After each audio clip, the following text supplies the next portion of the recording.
Good morning, Detroit, and those of you around the country and indeed around the world that are here to join us for our final installment of Real Times Media and Michigan Chronicles Pancakes and Politics. With all that's going on in the world, it's befitting that our last topic of this year, given these times, is black leadership. But before we get into the discussion, I'm very happy to introduce the leader of Michigan Real Times Media, the creator of Pancakes and Politics, and more importantly, a very dear friend, Mr. Hiram Jackson.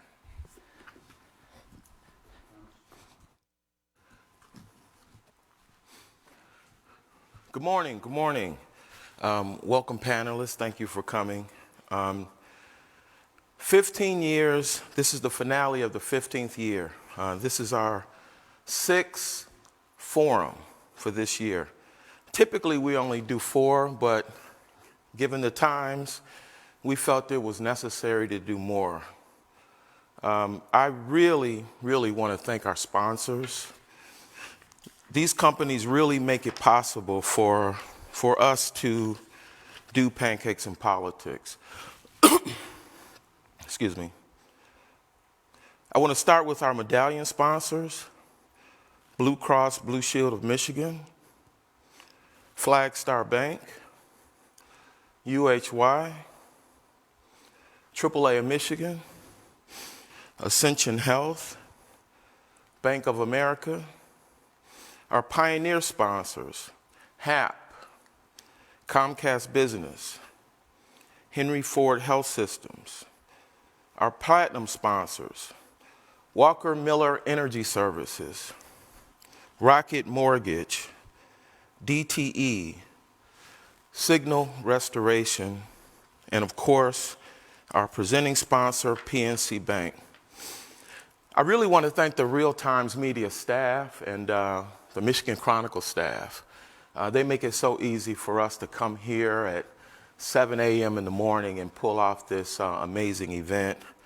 I want to thank Jamel Cotton and Leonard Corbin, Shay Benjamin, Nicole Black, Linda Moraney, and all the Michigan Chronicle staff. They've been amazing this year. It's been a very interesting year. We started off in March with Mayor Duggan and County Exec Warren Evans, and 8 months later, we're in a studio on the east side of Detroit, bringing this to you virtually. Typically, we're at the DAC where 300 people attend, and now up to 30 or 40,000 people will witness this amazing discussion. Let me say that it's been an interesting year, and as Dennis said, couldn't think of bringing a better topic than to be talking about black leadership. This is a moment that is in demand for black leadership. With all that's going on in the country, the national elections are past us now. I think it's time for us to focus locally and how we can move our city forward and how we can empower our residents. And so hopefully today we will shed some light on how as a community, as a black community, we can pull together our talents, our education, our experience, and help to move this city forward. So thank you so much for 15 years of success, 15 years of supporting the Michigan Chronicles Pancakes and Politics, 6 Pancakes and Politics for this year. Thank you so much, and I hope you enjoy the conversation this morning. Thank you.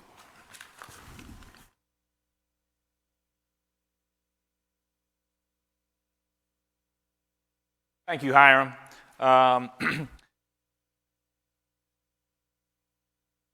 Good morning and welcome to Pancakes and Politics.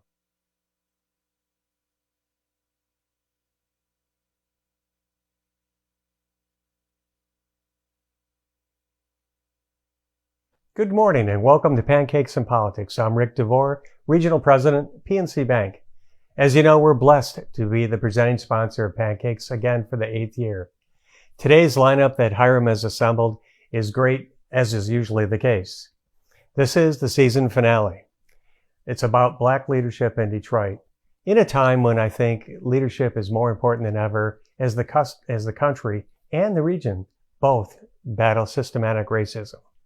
But you know, black leaders are nothing new in Detroit. We've been blessed in history with a number of them, as evidenced by this panel. But I would be redundant if I didn't mention three more.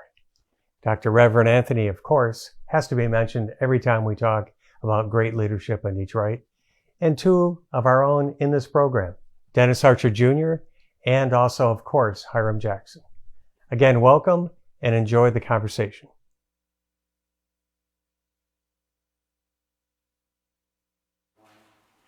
Good morning once again to our audience. Good morning to my co-host, Vicki. It's a pleasure.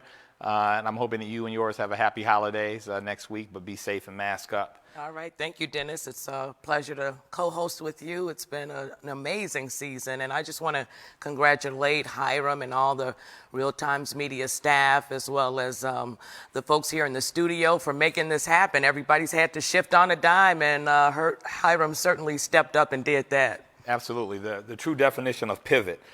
We've got three guests with us here today. I will say that Rory Gamble, president of the UAW, had some technology issues, and so we're not able to loop him in this morning, but we wish him well, and we wish Rory a very happy Thanksgiving. As I introduce my guests, I will start, we'll go ladies first. To my left, Tanya Allen. Many of you know Tanya, doesn't necessarily need an introduction, but for those of you who may not, Tanya is the president and the CEO of the Skillman Foundation. She is a steadfast soldier fighting on behalf of children who live in under-resourced communities.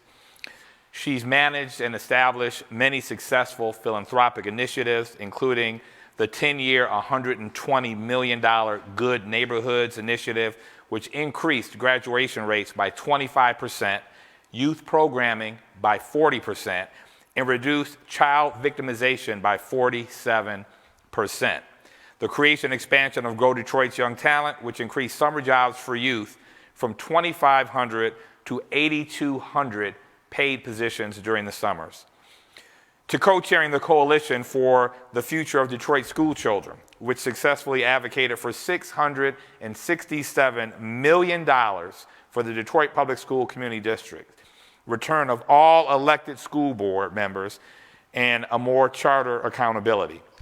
She serves on numerous boards, including the Campaign for Black Male Achievement, where she's the board chair, the Community Education Commission, where she's the vice chair of the Detroit Children's Fund, and Oakland University, where she chairs the board. She's married to her husband, Lewis, and has three beautiful daughters, one of which goes to school with my handsome son. We're going to have to make that happen. Nicole Small. Nikki, to me, is a dear friend and the little sister of one of my dearest friends. She is a change agent for sure for social and economic equity. She's a former UAW member, organizing around issues that have a direct impact to improving working and living conditions for the most vulnerable. It's her second nature. Balancing her career as an HR professional and public advocate often results in her pushing policies that help shape organizations and communities. She's a lifelong Detroiter, and she really emerged as a public advocate when her brother Darnell, one of my closest friends, as I mentioned, his business was seemingly shuttered for no other reason than to be replaced by white business owners catering to a paler Detroit. These efforts in advocacy led for her to create the People's Slate, highlighting community leaders, political candidates, and political candidates. She understands the commonality among people living in poverty, without water, and facing home foreclosure. Nicole will tell you that these folks, our folks, are linked by a system that devalues their existence, yet exploits their vulnerability for systematic oppression. Nicole is focused on strengthening policies that decrease the political and economic disparities for the majority of Detroit residents after winning a 2018 election for Detroit Charter Revision Commission. Next, Reverend Dr. Steve Bland Jr. And I got to tell you, Doctor, normally I don't feel competition for attire, but you're looking like Pastor Greenleaf up here. Y'all know what I'm talking about. Yes. All right. Reverend Dr. Steve Bland Jr. is senior pastor at Liberty Temple Baptist Church. Over the past 15 years, Pastor Bland has grown membership from 300 to over 2,000. He offers 51 plus comprehensive ministries that meet the holistic needs of the church, family, and surrounding community in which they serve. In May of 2005, Pastor Bland received his Doctor of Ministry degree at the Samuel D. Proctor School of Theology at Virginia Union University in Richmond. Reverend Bland received a Bachelor of Science in Accountancy degree in 1982 at Northern Illinois University with a music minor, and a Master of Divinity degree in Pastoral Theology in 1989 from the Central Baptist Theological Seminary in Kansas City, Kansas, with special studies at Virginia Union Theological Seminary. A leader in many organizations, including President of the Michigan Progressive Baptist State Convention, President of the Council of Baptist Pastors of Detroit and vicinity, Chairman of the Leadership Development Progressive National Baptist Convention. He is the Chairman of the Board of Liberty Temple Community Development Corporation and is the founder and CEO of SBJ Ministries. A noted community activist, Dr. Bland has addressed a myriad of community concerns, including helping to obtain favorable federal ruling on desegregating Rockford Public Schools, resulting in a multi-million-dollar remedy.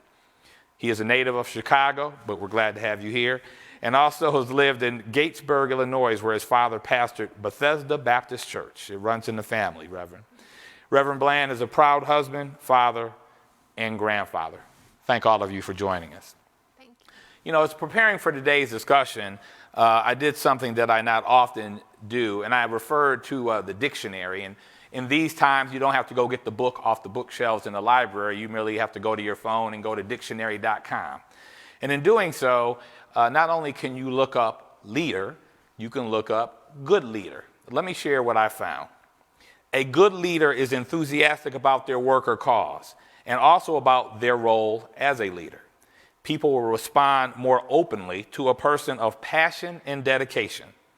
Leaders need to be able to be a source of inspiration and be a motivator towards the required action or cause. So because it's dictionary.com, you can then scroll down and it tells you what the characteristics and qualities of a good leader are. Integrity, ability to delegate, self-awareness, gratitude, learning, agility, influence, empathy. Take it or leave it, that's what the dictionary tells us.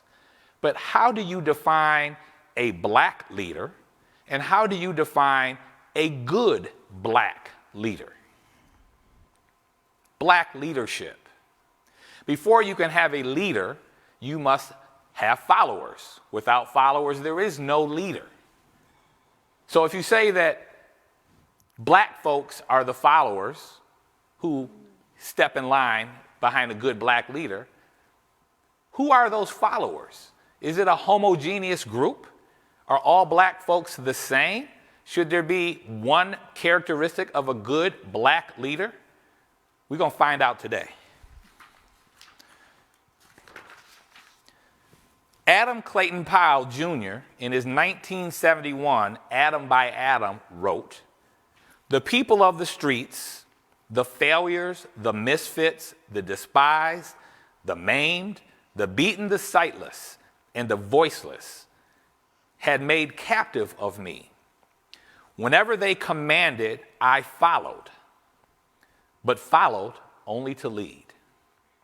Nicole, you represent the neighborhood, those that you feel are marginalized and not heard. How did you find yourself here, and why are you so passionate about these brothers and sisters? My work definitely stemmed from my community and some of the disparities that I have so often seen run rampant in my community.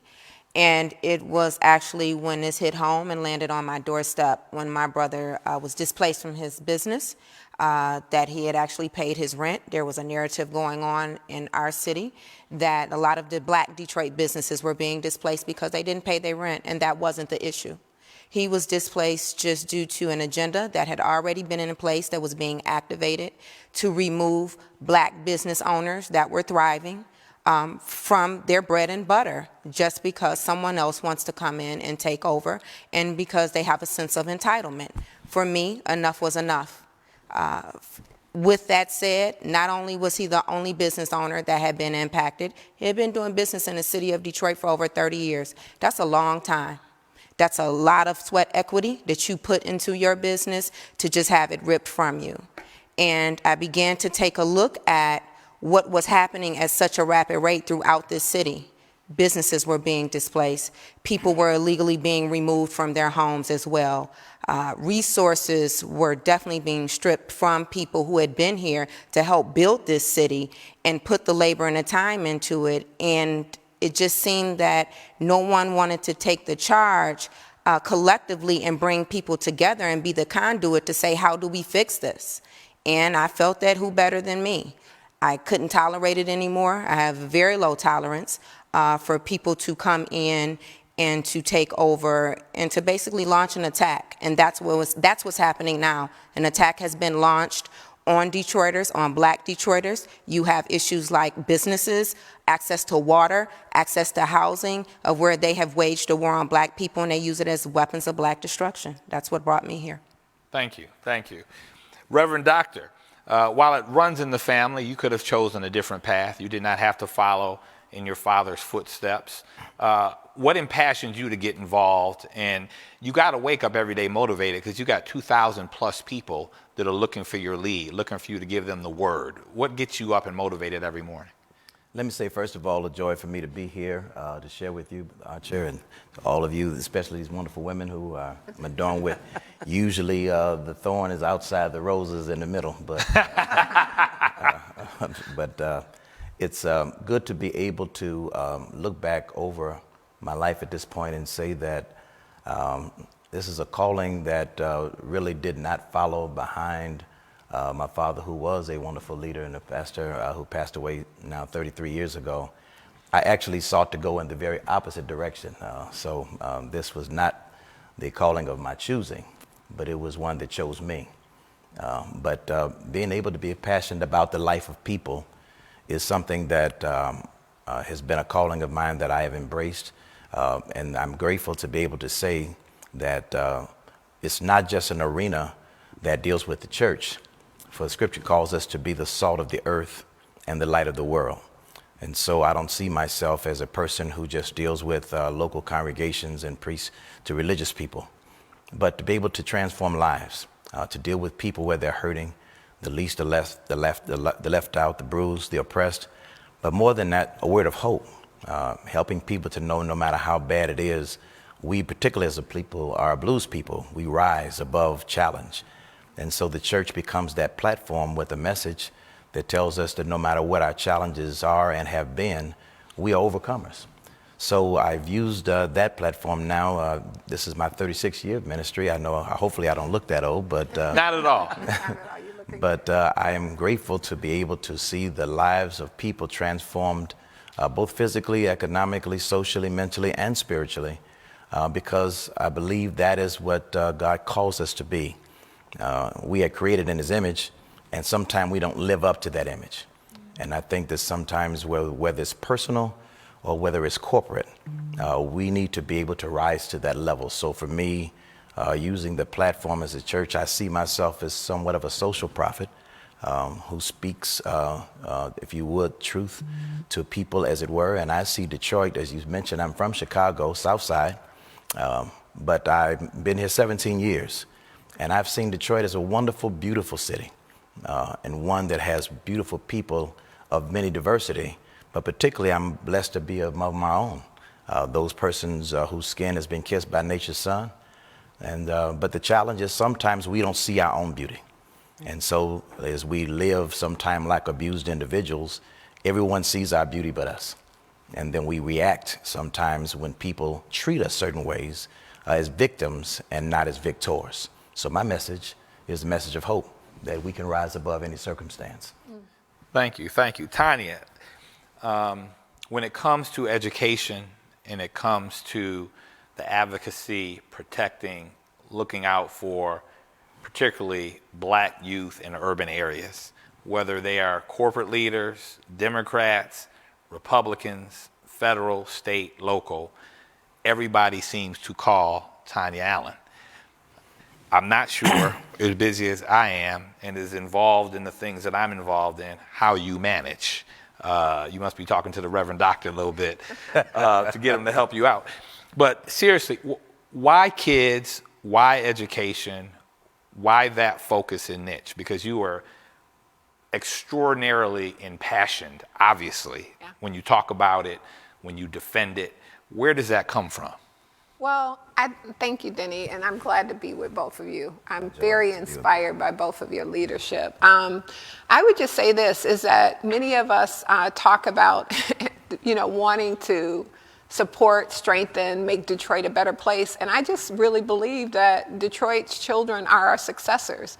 They're going to inherit this place. And so if we're not investing in them to be able to lead and learn, and we're not being a fierce advocate for them, then we are basically falling down on our job. And so I think about myself growing up in the city of Detroit. I think about some of the opportunities I had, and I think about many of the opportunities I never had. And as a result of that, it feels to me we have to be vigilant and fight for our children. Make sure that they have the things that they need that will support them.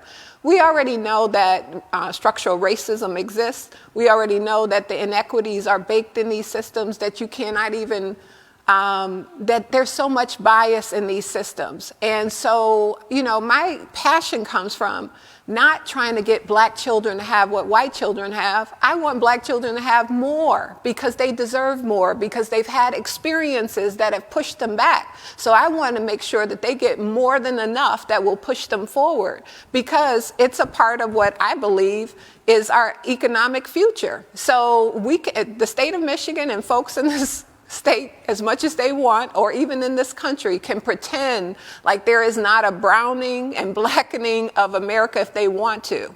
But the reality is that the numbers show that we are growing. And if we want to be still a prosperous country and a prosperous state and a prosperous city, then that means to me, then we need to make sure that the young people who are coming up in this country actually are equipped to continue that legacy as a country, and continue it not just the same way it's always been done, but continue it with equity, continue it with inclusion. And so that's why I'm so passionate.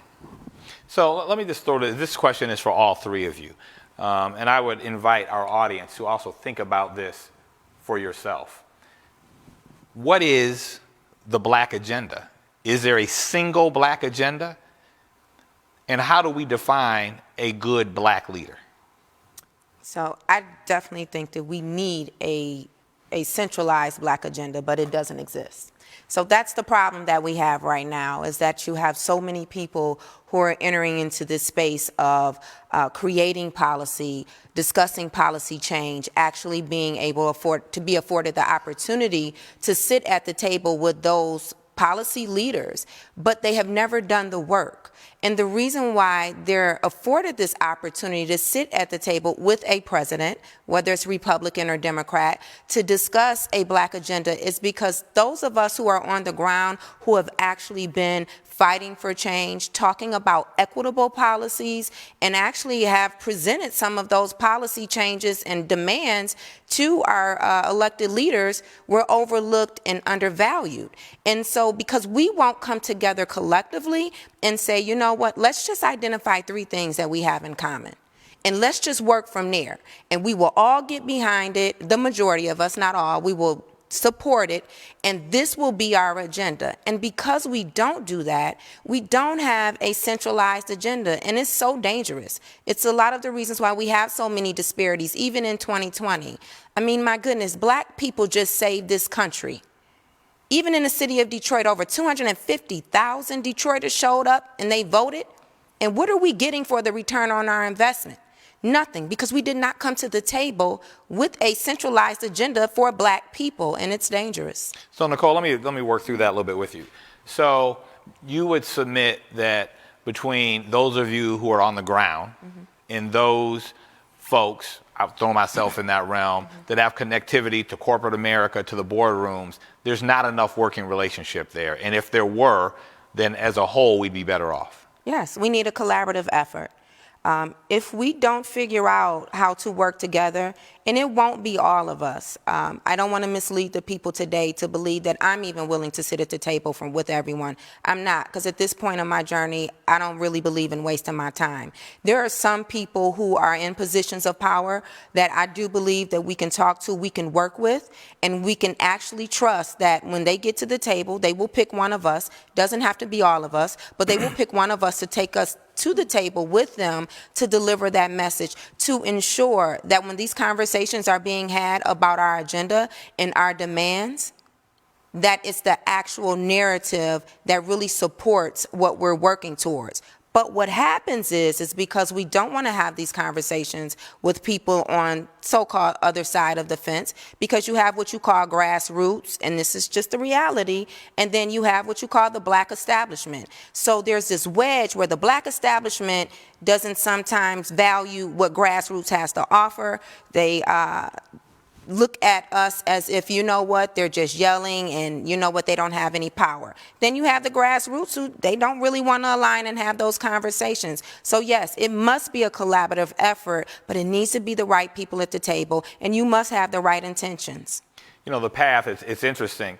You know, I use the analogy of people are waiting in line, whether it's Black Friday to get into Walmart or whether you're in line to get into a club and there's security at the door. Mm-hmm.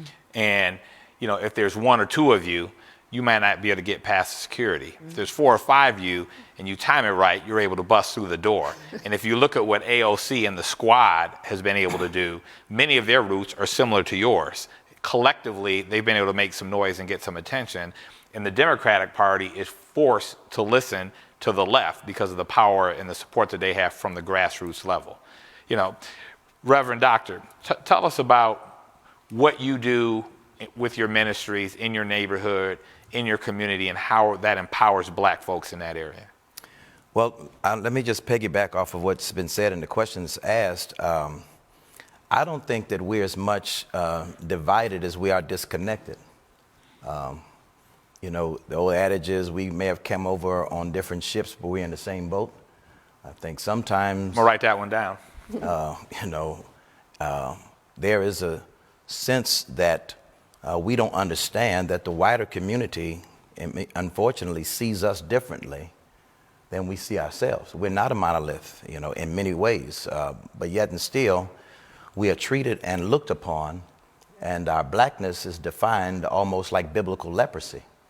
So because of a skin disorder that people see that we may have, people speak, they treat, and they deal with us. So no matter how you rise on the pole, whether it be business or politics or economics or sports or even religion, et cetera, people still want to define you by your blackness. And in the biblical order, when you have a sense of leprosy, the danger is not that people call you unclean, but you had to call yourself unclean publicly to them. And I think the issue that we deal with of racism and the issues of discrimination that people don't want to talk about, and I don't know why they don't want to talk about the issues of race, because we didn't put the card in the deck, but it keeps coming up, so we have to play the cards we dealt. And I think that the real issue that we are looking at commonly is that we as a people deal with those kinds of divisions and not use the power of collective unity that we've seen our ancestors do, because they were in the big house and they were in the field, but they had a common language that even when they were not supposed to be able to speak, they could sing together. They could have the ability to communicate freedom messages. And they weren't just talking about going to heaven when you die. They were talking about freedom while they were on the ground still around.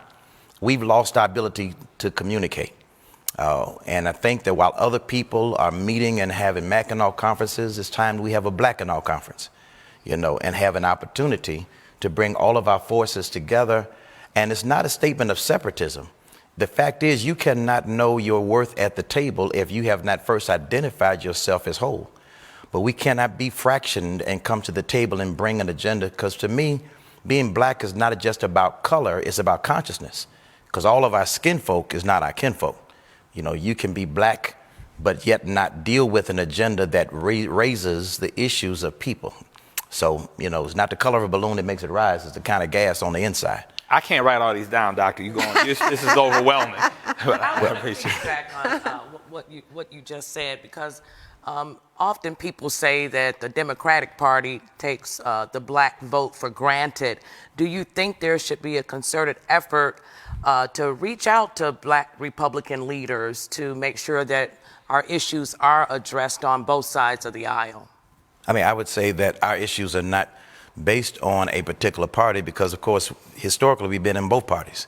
The issue is an agenda that deals with how do we bring a sense of parity, knowing that we started out as free labor for a country that we've helped build, and to bring equity and parity, if there's going to be equality, either somebody's going to have to slow down or you're going to let somebody speed up. And in doing that, I think our challenge is we look at ourselves as divided because of a particular label, but even winos know you can't drink the label, you drink the wine. You know, what's the quality on the inside, not what's the label we wear. So whether Democrat, Republican, left, right, black, look at it right now. I mean, there are people who are treating our vote as having delivered the vote as if it's nothing. We've had Wayne County canvassers who say this week that I'll certify all the votes but Black Detroit.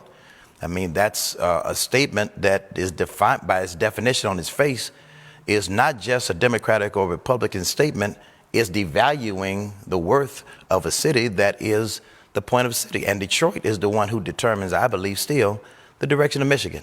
That's why I say we need a unified conference where we listen to all divergent voices, because different does not mean deficient. And I think we see each other in the deficient ways, not different. And we got to appreciate difference. But I think we must be realistic when we talk about having these conversations. While I agree we can have a conference, we have some issues that we need to work out in a smaller group. So let's start off with, I do believe that to a certain extent there is a wedge. There is a divide. There's an economic class divide amongst the black community. There's a political divide amongst the black community. And we have to sit down and talk about what that looks like before we can talk about working with others. Have we really had that conversation about how we got here? And so often we want to keep moving, but we don't talk about how we got here. See, I can't sit at the table with you and trust that, you know what, the conversation that we'll have, that you're going to be intentional about what happens for the next steps, when I know you're coming to the table and you have a white man controlling the narrative. When you leave out of this room, the white man is going to control your narrative, and I mean the mayor of the city of Detroit. How did he get here? You know how he got here? Through us. And when we talk about politics, we need to figure out exactly what it is that we want.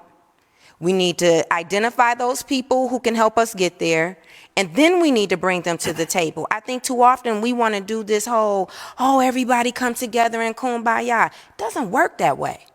The greatest initiatives and movements that have been created, they started off with a small conversation to table with a few people, and then I think that we should grow from there.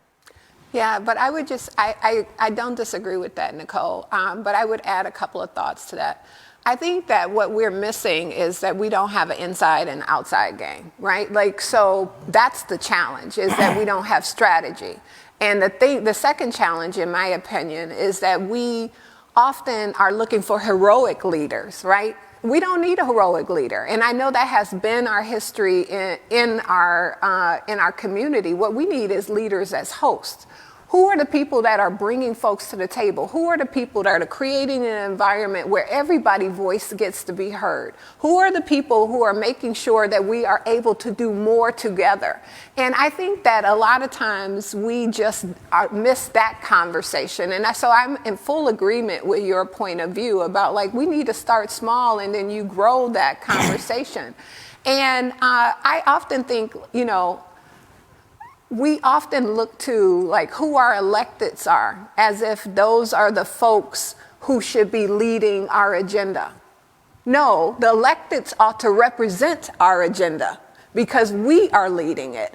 And until we get that right, until we understand what the real power dynamic is, until we get to the table and start talking about how we're going to go after power, redistribute power, make sure that people are in these places, that they use their power. Because the problem is that we have so many people in this city who might be in powerful positions, but they're not using their power. How are you rewriting the rule for black people? Like, that's the question.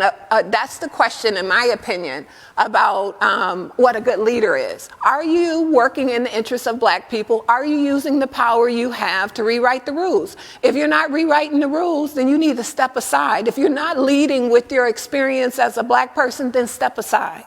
Because there are people who will lead with authenticity, who will lead with lived experience. And that's what we need in black leaders. But that's what we need in leaders in general. But particularly for black folks in Detroit, that's what I would advocate for. But it's the authenticity that's absolutely missing.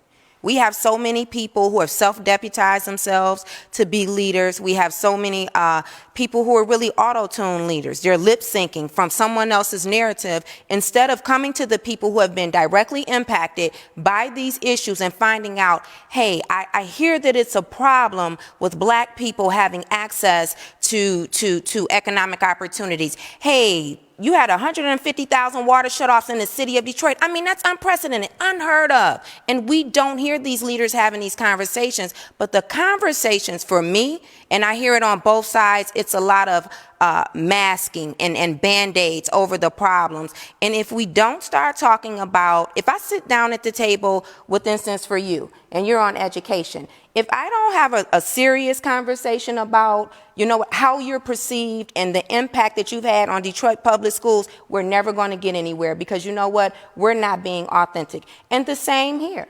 I understand that at a lot of tables, you know, I'm not the number one choice, and that's okay. That's okay. But we need to talk about why that is before we can move forward in an authentic way. We have a lot of black people who are influencers, but I don't necessarily think that they're leaders. And then let's talk about the leadership of the black woman. I mean, we are so, even in history, we're undervalued. Every time you hear a quote, 98% of the time, it's from a black man who led before and is no longer here. We don't even talk about Harriet Tubman. We don't talk about the sacrifices that she made for all of us to be afforded the opportunity to freedom. How dare we? And then we look at the black women who are leading here today, actually leading, making sacrifices. We are overlooked and undervalued, and that's a problem. You know, it seems to me, and those are all very good points, I'm well aware of conversations, for instance, Nikki, that go on behind closed doors with extraordinarily concerned black folks who many folks in the streets and in the field of battle would say are the corporate people, those that are disconnected from us. But those conversations are happening. I also know that you are out in the streets representing, making it happen, defending the people in the community, you, Tafari Brent, and others. And I do think, and maybe this will occur at your church on 6 Mile and Greenfield, that we should bring these groups together, and we should close the door, and we should have no press, very direct and authentic discussion. Because I do believe you make a very good point, Tanya, as relates to having an inside and an outside game. And you can come up with any sports analogy that makes sense. But until we all work together, the change that we collectively want, but we may not be collectively working together to achieve, will not be achieved. It will only happen if we work collaboratively. Well, I think, you know, when we talk, mostly we hear and we lead talking from our pain and not our potential. And because we've been hurt in so many ways. And I think that one of the things that has to be done in that kind of conversation that you're talking is we do need that honesty, we do need that integrity, but we need to be able to look at what is our potential, what are things we have that are in common, because there have always been differences. There's always going to be those things we may not agree on. But one of the biggest things we miss is the power of our best assets. I mean, right now, with a lot of the adult conversations that are back and forth in many ways, we're losing our children. There's a whole nother generation that is coming up, and they have energy but not experience. And so therefore, when they go and they protest, but they don't understand the power of policy and changing the power of the vote, then people can pick them off, devalue them, they go apathetic, and then we don't have the power continuum. The church has historically been that gathering place where in our community, when we didn't have all of those places, at least we knew that we see each other in church. You go to a city, the number one question was not only who your people are, but what church you go to. But now, because that has no longer been the trusted place in some places, the conversation is not held. We've always been somewhat tribal, so we do look to a leader, not to deify them, but as you said, to gather us and to allow us to be heard and to hear. But we need principles of guidance and trust. And faith is the one thing that has got us through every storm. But we're getting people now, we're turning to our fears and not our faith. And so I think we got to get to that place, that room where we're not talking at each other, but to each other. And we've got to get this current generation at the table, because as powerful as the Black Lives Matter movement is, that I think they're doing some credible things to help bring attention about what's going on. But it's one of the first movements that was not birthed truly by the church or from the generations before. And it's a protest in some cases against adult leaders who are acting like the spoiled brats in the room. We look at our current leader 45 that way and say that he's throwing toddler tantrums where he's calling people up because he don't want to let go. But there are people who look at us the same way. And we've got to begin to move to a more sensible adult level conversation, come together and have the hard, difficult discussions, but let's lead with our strengths because we're powerful together. Look at this vote. 5.5 million people vote in Michigan. And when there was a block to the vote, the suppression was to shut down the mailboxes by putting DeJoy over it, 671 sorting machines taken out and others. We moved to an early vote, talked to our people, said vote early. 3.2 million people voted early versus 2.3 in person. That early vote was what we told our people to do. That's why we knew that the road to the White House was coming through the black community, because Black Detroit was able to unify and get enough people. We never need everybody, but we unified, we made the difference. Not just Detroit, Milwaukee, Philadelphia, Arizona, everywhere where you saw that, Atlanta. We have strength, but we will not do it if we keep it dispersed. It must be laser focused and collective. And let's lead with a few things like education, youth, whatever it is that we want to say, and I want to define them, but we've got to get to that place where we're at the table. Religiously, I think that's the case. Speaking of the vote, we want to get in some questions from our viewers. Fitzgerald Harris asked the question regarding the Republican canvassers' attempt to disenfranchise Wayne County voters, Detroit voters. What should have been the role of Detroit leadership, and was that response that we saw appropriate, and what should Mayor Mike Duggan have done? I think the responsibility of Detroit leadership should have been to get the messaging out early, to make sure that we had impactful engagement with those voters who are not the traditional voters. Even in this election, I personally don't believe that President-elect Biden won because he did a great job. I believe that he won because people just were in fear or exhausted from Trump's administration. And with that said, that means we have some work to do. And while people are celebrating in the streets that Trump will be moving out of the White House, we have a lot of work to do about messaging. We're the leaders on that. Have we really identified those voters who are so often overlooked and say, you know what, let's have a conversation with them? What we do know is the majority of people over the age of 60, they're going to vote. If they've been voting Democratic since they've been 18, they're going to continue to vote Democratic, right? That'll be their pick. The majority of people who are more progressive and maybe younger, they are now leveraging their power to vote, and they're not necessarily in line with this whole, well, I have to vote Democratic. So what needs to happen is, number one, if you have a mayor of the city, no matter whom it is, they need to be active. They need to be accessible, and they need to be leading these conversations, but not for their own self-gain, but for improvement of the city. And our leaders here in Detroit and in the state of Michigan, even with the chair of this party, they were invisible. They were invisible. I mean, this to me is I mean, it's simple. You're looking at a situation where, as a democratic nation, as a people, the most democratic thing you have is the power of your vote and the ability to have that voting process in a democracy protected so that your voice becomes your vote. So when you have a situation where the vote has been cast, it has been counted, it should be certified. In the last 4 years ago, even the disparity they called was higher than it is now, no dispute. But now you want to dispute it because of the outcome. And the challenge that we have right now is not the vocality of a few, it's the quietness of the majority in the midst of this particular democracy. How is it that there is not the level of outrage in people who actually just began to say it's not going to happen? This is a repeat of history. You look back from after emancipation and the stall, wait out the game clock thing that led to the Tilden and Hayes Compromise, that led to Jim Crow. And many of our people for many years began to fight, and we had to fight back to the Civil Rights Act and others. There are people based on the browning of America that you talked about, others who are in fear. And yes, there is an agenda, because the real truth is, while we did win, quote unquote, on the Democratic side with 74 million plus, that says this is the majority and its record, but over 70 million people voted on the other side, which basically suggested why. If they say they want health care, if they say they don't believe in racial diversity, challenge and the issues of Charlottesville and all the things we see in the street, that divide speaks to the fact that people tend to vote their fears and not their real beliefs.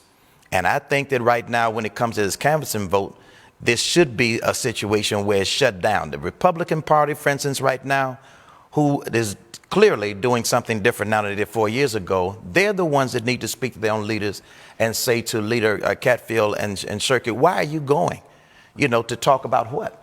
When you got a COVID, virus that's actually killing people, great leaders like Napoleon now suffering, and how many have we lost? 200 and some odd thousand people. We should be going to get money to come back to help us to fight to live, not to talk about how do we stall out the vote. So again, we have to demand adult conversation and not ask for it, because that's the power of black leadership. That's how our people changed the narrative before. That's how we've got to do it now. Yeah, I would add this. I think that what I would have expected or hoped from leadership is that the whole story is being narrated on television. We knew a week ago that Trump was going after this and he was going to have some legal battles on this. So why couldn't we have had a proactive step up? Like, why couldn't we figure out, like, oh, he's coming with legal action, let's prepare, let's get on our game for that. And then I would just say right now, particularly with our House majority, our House leader of the House and Senate Majority Leader going, I think what I'm shocked by is that there isn't a unified voice saying to them, I don't care if we didn't vote for them, they represent us. And why aren't we saying to them loudly, stay your asses at home? That's not your business. Like, you are not in the electoral process. You don't get into Wayne County business. Now, Republicans will argue to the dais, to the end of the day, that local communities ought to control their own destiny. And so if that's the case, then abide by your policy, abide by your principle, and stay your ass home and let the people of Wayne County do what they need to do. That's what I would say. But we can say that about leadership in the city of Detroit. This conversation is supposed to be about the state of black leadership in the city of Detroit. So let's define that. We have more black people who are leaders who do not live here in the city of Detroit, who are so often pulled into the fold to represent the interest of people who are experiencing this much eventful life to live in the city of Detroit, which I love, but it is eventful, no matter what your economic status is. And they are made the leaders, and they lead the narrative as to what the change should be or what's actually going on. While I do support us having allies who live in different cities, who live in different states, while I do support us having people of other races to be our allies, just like they did in the civil rights movement, just like Harriet Tubman had to do with abolitionists to free us from slavery, I just don't think, I think out of respect, no one should ever step up to the forefront and deem themselves a Detroit leader, and you do not live in Detroit. Nor do I believe you can be a leader in Detroit, but you cannot call yourself a Detroit leader. That's not authentic. So when we start off the conversation and you're taking credit for something that you don't deserve, it's problematic. And you continue to overshadow those of us who have made a conscious decision to stay here, to live here, to either serve our people, to help our people, or to engage in the fight and not be able to go home and forget about it. I find that to be disrespectful, and that's one place that we need to start. Everyone else is coming into the city, and they are just simply, it's a blank canvas, and they're painting their own picture of what they think Detroit should look like. And that's a problem. Respect us. Yeah, I get that. So as a person that doesn't live in Detroit, I want to respond to that because I think it's important. So what I would just say is this, Nicole. I don't live in Detroit. I pay taxes in Detroit. I run a business in Detroit. I have investments in Detroit. I have an interest in Detroit. I live in Detroit. I love Detroit. I don't give a damn what anybody says. You can't tell me that I can't have an opinion about the city of Detroit. That's my view on it. Now, what I would say is this. We hold that same standard to everybody. Tell the people who run big corporations that they shouldn't have a say in Detroit, that because they give significant proportions of their to taxes to different things in Detroit, that they shouldn't have an opinion. If we're going to abide and create a rule, let's create the rule for everybody. And then the last thing I would say about this is if anybody says, I am a Detroit leader, and they're claiming it, then that's a problem because you're not a leader. Somebody is going to tell you you're a leader, or people are going to follow behind you. Now, your point around proximity, I don't disagree with, sis. I really don't. Like, we do need to make sure that the people who are living in Detroit, who have the lived experience in Detroit, and Detroit is leader full. There are so many leaders. And so are we making sure that Detroiters are sitting at the table when things and dealing with the issues that we're talking about when it comes to Detroit? That should be our top priority. But I don't think this question of trying to figure out how we divide each other, how we undercut each other, how we try and decide which people are legitimate or not legitimate is going to advance us. Now, I know you're going to disagree with that, but I just can't let that stand, not knowing how hard so many people I know, how hard they love this city. How hard they represent this city, how hard they are in proximity with people who are working with them. We're not going to all agree on things, and people are not going to always say, yeah, I like Nicole or I like Tanya. Actually, I hope they don't like me, because if I know that, then I know I'm doing something, that I'm pushing up against some rules in some kind of way that informs them and informs me that I am actually trying to move the needle. I'm trying to push the status quo. We might not agree on it, and that's okay, because we're not monolithic. We can debate it. We can talk about it.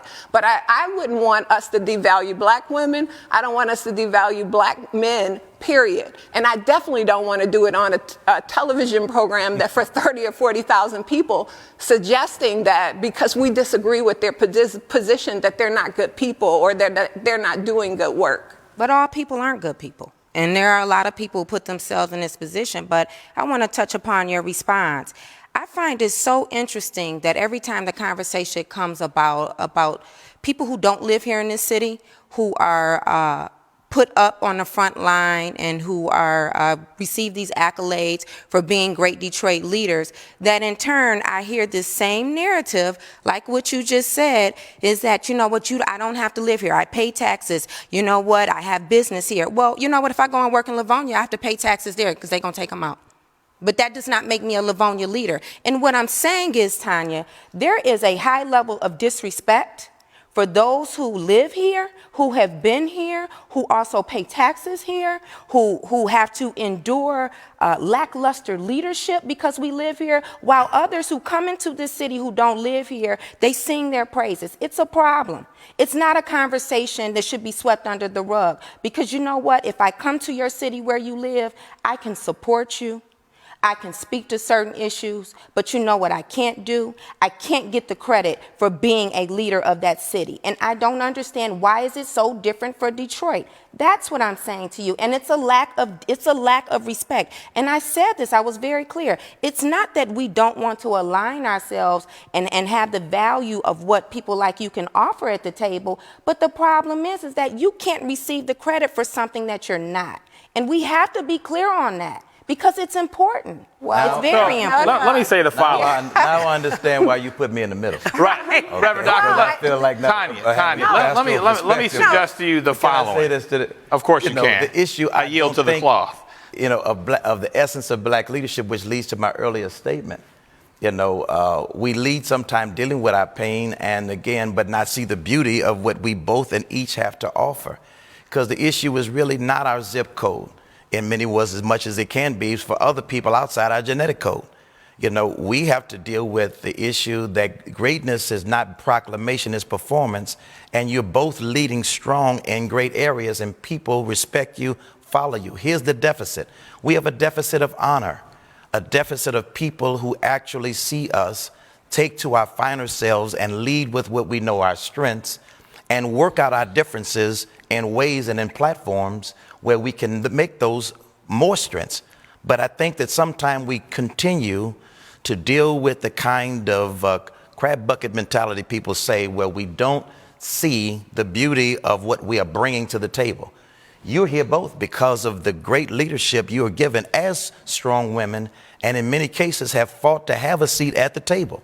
Jesus allowed everybody at the table, even a Judas, because he understood everybody had a chance for change and a chance to be able to offer something even to the last minute. We are people of grace, but we have to learn to respect and honor each other. And maybe that's why the church was a leader in that place, because we would respect and esteem those great leaders, that are passing off the scene now. When we look back and see the Dr. Sampsons and the Charles Adams and the Talleys and the Odell Jones and the other people, the Council of Baptist Pastors as a collective was seen as a revered group of persons that even when there was differences, they could call us together and allow us to be able to come to our higher level ordered self and see that common thread. That's right. That's where we are now. We must find that level of honor in our community again, that trust in our community, that faith that believes that despite everything you're saying and our feelings, we are entitled to our own feelings, but not our own facts or truth. The real truth is, collectively, we are mighty people to be reckoned with. Vicki, let me say the following. I think that we have more of a communication challenge and come to the table with certain prejudices without having a true understanding of each other's backgrounds and positions. I happen to know both of yours, and they're not very far apart. But I'm not sure how many times you sat around a table and just had a very honest and open discussion. If you look at those people that are in large part responsible for the economic evolution that is happening in the city, it's not helping everyone the same. So let me say that I acknowledge that. But the fiscal condition of the city as a whole, as an institution, is better. It is better because some folks have made significant investment in the city. That investment may not be geographically equal across 139 square miles, but it is fact. Some of those people live in the suburbs and employ tens of thousands of people downtown. Some of those people are black that employ thousands of people in Detroit that live in the suburbs. Some of those people are white, employ lots of people in the suburbs. Some of these companies give millions of dollars of their personal money to Detroit charities. May not be the charities that we all agree on, but they give of their money. My question is, should those people not have a voice? And I'm not saying their voice should be on par with the family that's a school teacher and a postal worker or maybe out of work over on the far east or west side. I do agree that Detroit voices should be heard differently, but I don't think we should discount the voices of those that make heartfelt contributions to the city. And So this is can I where offer I one don't quick understand. I thought? never said that. See, I never said that. What I said is that there has to be a level of respect at the table, and I'm not going to waver on that. Pastor Bland, you're the Yes. president of the Council of Baptist Pastors. We have a host of pastors, right, in the faith-based community within just the city of Detroit alone. Does anyone else, are they afforded the opportunity to go around former or other faith-based leaders who may want to seek that role in that position? Do they get to go around and call themselves the president of the Council of Baptist Pastors? See, and it's not that you can't sit at the table with them and have a conversation about whatever may be going on in the faith-based community. The difference is that when you sit at that table, they have clearly identified your position and who you are. Well- But see, when we come to the table, it's the waters are very gray and muddy, and that's the problem that I have. It's a problem that several other people have in the city of Detroit. I'm just saying, don't take credit for being something that you're not. I never said that you can't have a voice. I never said. I'm actually the one who said we need to come together at the table and people from in different capacities to have this conversation. But I am tired. It's a little exhausting for people who don't live here and they're deemed Detroit leaders. Well, if I might So respond. Can I respond? Go right So ahead. what I would just say is this, like what we're debating is an issue that is extraordinarily important, right?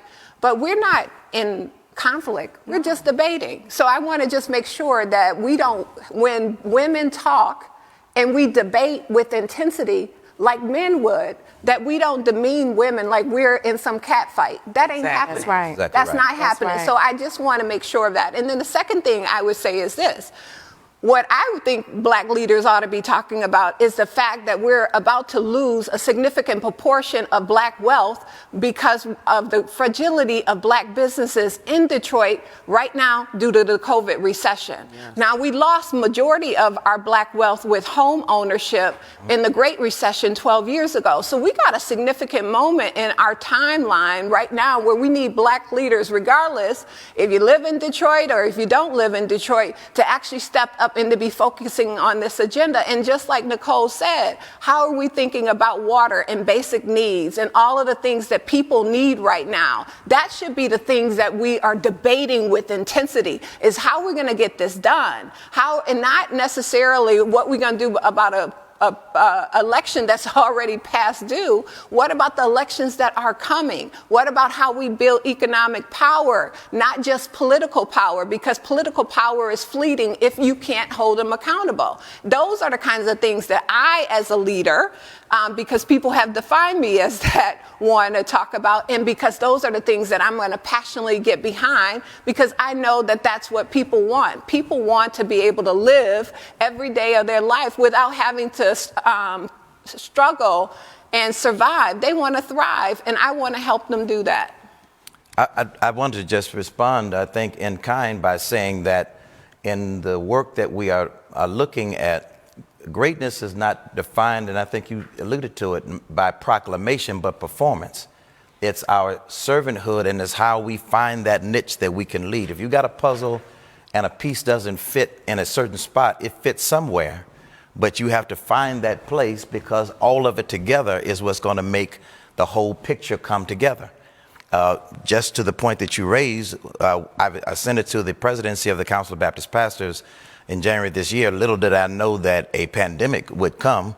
And I think I'm the first president of all of our rich history to have to lead through this kind of pandemic. But I think leadership is defined on how you handle a crisis. How do you fit in that situation? And I knew that we as a council alone would not be able to survive, because churches could close just like businesses and others as a result of that. The criminal issues that was happening with the George Floyd and everything else was bringing consciousness to the world about a man who was dealing with that particular area. So we started, for instance, talking about criminal justice reform. But then when we saw, Pastor Wendell Anthony and the NAACP, who was putting together a piece that was there, and we saw the electoral piece, the council began to say, let's get together, forming a relationship, not just with NAACP and support an agenda they're leading with, but then let's get an interfaith council of Jewish people and other people who have like consciousness about this issue. We formed the Interfaith Coalition, and now you've got a stronger group of clergy. Nobody has to be an identifiable who led, but we are actually pointing at, we need reform over qualified immunity, over the issues of justice, and then we can get a hearing in the various areas. We then chose the lane of electoral reform and getting out people and understanding about the vote in the pandemic. So we got the same clergy group that says we have a strong council and it's growing, but we need a lot of people to deal with this terrorism, domestic terrorism, with people with rifles and AR-15s wanting to show up at polling places.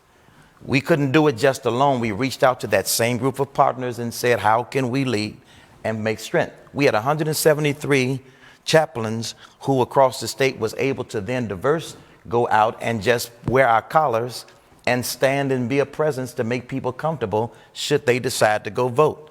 We could not do that as the council. We could not just defend that.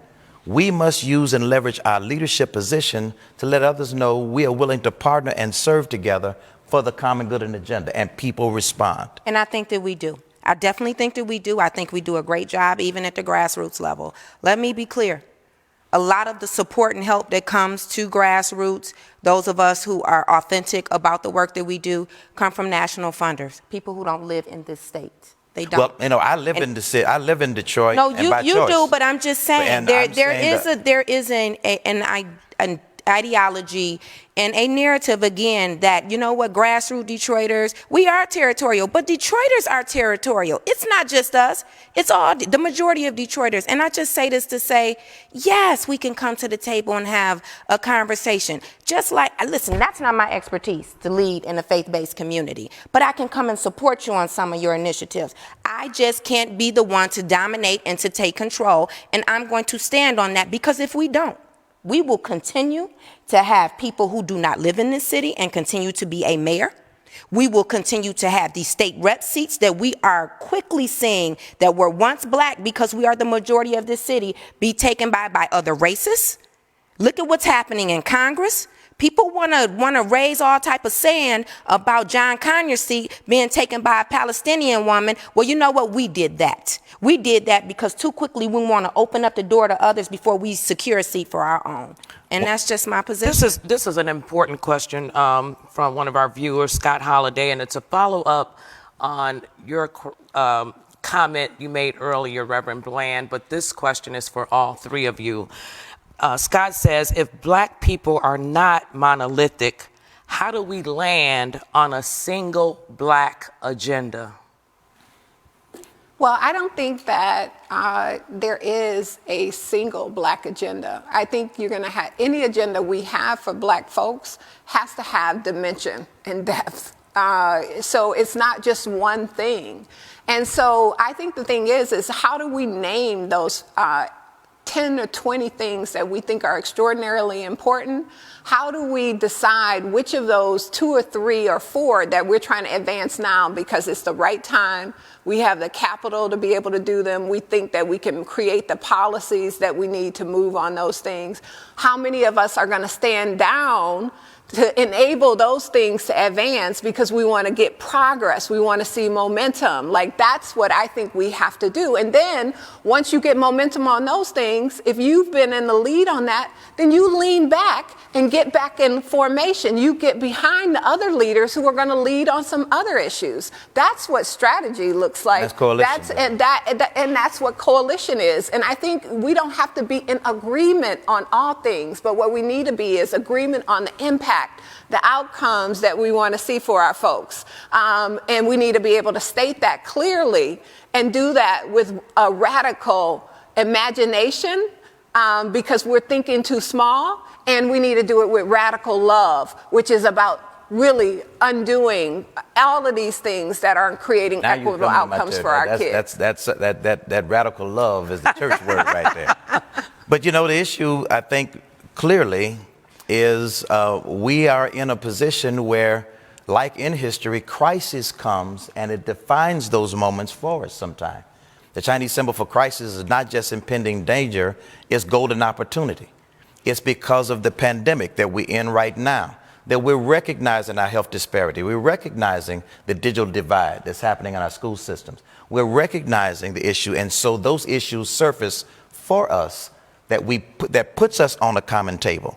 So sometimes when we cannot voluntarily come to those, then time has a way, and I think God breathes and blows and says, here's one. And so we must now rise to the moment, then seize the moment that we have and turn what could be an impending danger to an opportunity. But you can't miss your moment because timing is everything. The difference between a foul ball and a home run is the timing. You know, the issue of medicine, the issue of dosage is how much is going to be either kill the patient or heal the patient. And I think that we got to catch this time, look at those issues. The health disparity, the wealth disparities are clear, but let's lead based on what we agree can help move us and the needle forward. We'll always disagree on certain things and how, but let's have integrity and honor to say, if we can take one or two pieces and say, let's get together and come to a room and decide this is an agenda that will help us to do that. People respect people when they actually are leading with what they agree with. But if you don't have an insult level, you don't have that dignity level. So I think that you can't lead from the middle, and it's very important that we talk about that. We have a lot of people who, again, are influencers, but maybe they don't want to be the leader, but they're pushed into that vein. And so we need to talk about what that looks like.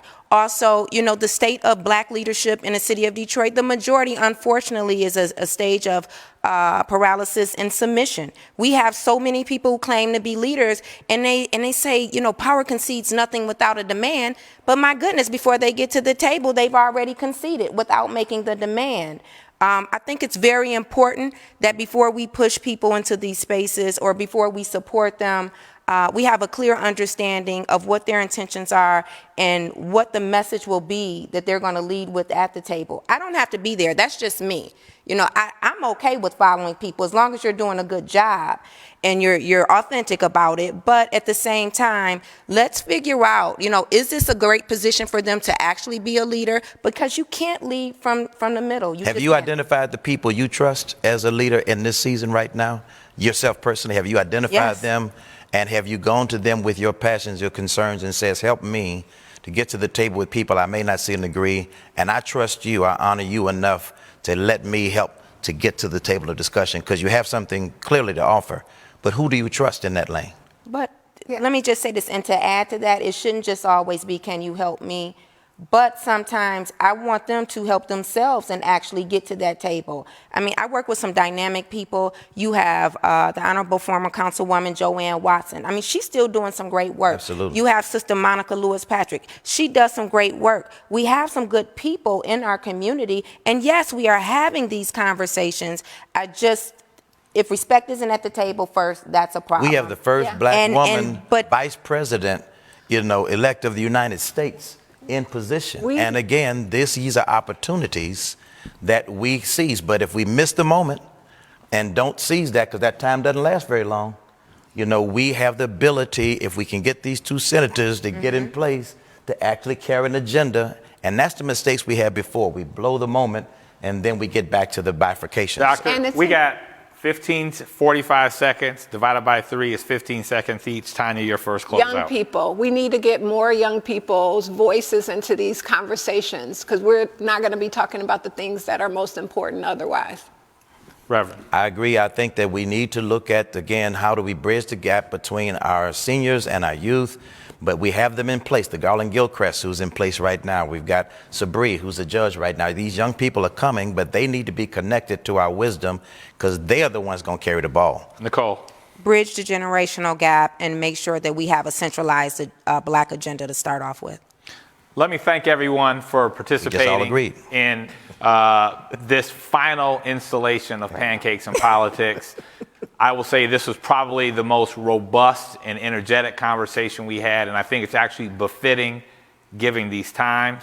And to Tanya's point, you can see folks on Meet the Press having robust discussions. You can see people on Flashpoint, white folks in the boardroom.